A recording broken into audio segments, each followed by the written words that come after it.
Alright everybody, it's time to be the bearers of some good news, because if you log into the game today or anytime over the weekend, you're going to notice that the next week in Destiny message, it's a little different, a little bit spicier. It's going to be like that moving forward. And if we could go ahead and pull up the next week in Destiny message, you'll see what I'm talking about. Right there. Bada bing. Presage. And some of you already know what that means. And if you don't know what that means, allow me to enlighten you. In a recent article Bungie did, they were talking about the exotic mission rotator that was coming in Season 22, giving us a bit more details along with what type of loot will be dropping from these missions when they make their return. And you could make the argument that Presage is the most anticipated one, because if we go ahead and pull up the loot table for Presage, which is going to be farmable starting Tuesday, you'll see that we have the haunted weapons. So if you never got that juicy hollow denial pattern, next week is going to be a great opportunity for you, which feels great to say, because after Lightfall drop up until this point, everybody was basically just hoping that Mr. Tentacle Man was going to come in the clutch and sell it, and he never did.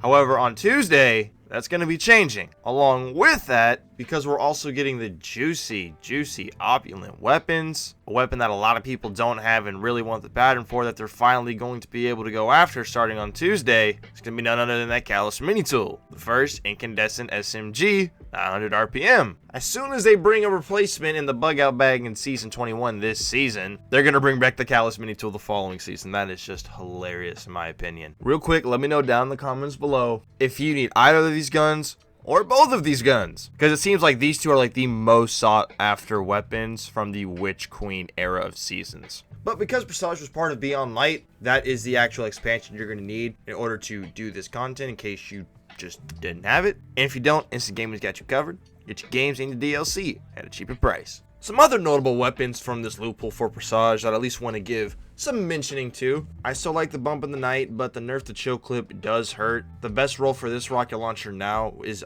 definitely Demo Frenzy, but Cold Comfort has Envious Assassin, which is getting a buff in itself, and Bait and Switch. And if you're a PvP guy, maybe the Austringer or the Beloved from the Opulent set might pique your interest. Obviously, on Tuesday, we can actually make a full video on how to farm the Presage mission itself as fast as possible. Maybe some little ins and outs to make the process a little bit easier and faster for you. Who knows? That being said, I at least want to give everybody the heads up that next week at the top of the season, some of the most anticipated weapons that people don't have their patterns for are making their long-awaited return, which Lightfall came out on, what, February 28th? So it's been about 6 months since anybody has seen these guns, at least out there in the loot pool. Let me know if you're going to be spending some time in the Presage mission next week. And also don't forget that today they are revealing some of the artifact mods for next season, in case you're curious. Thank you for watching today's video. Consider subscribing. You guys be safe, and we'll see you in the next one.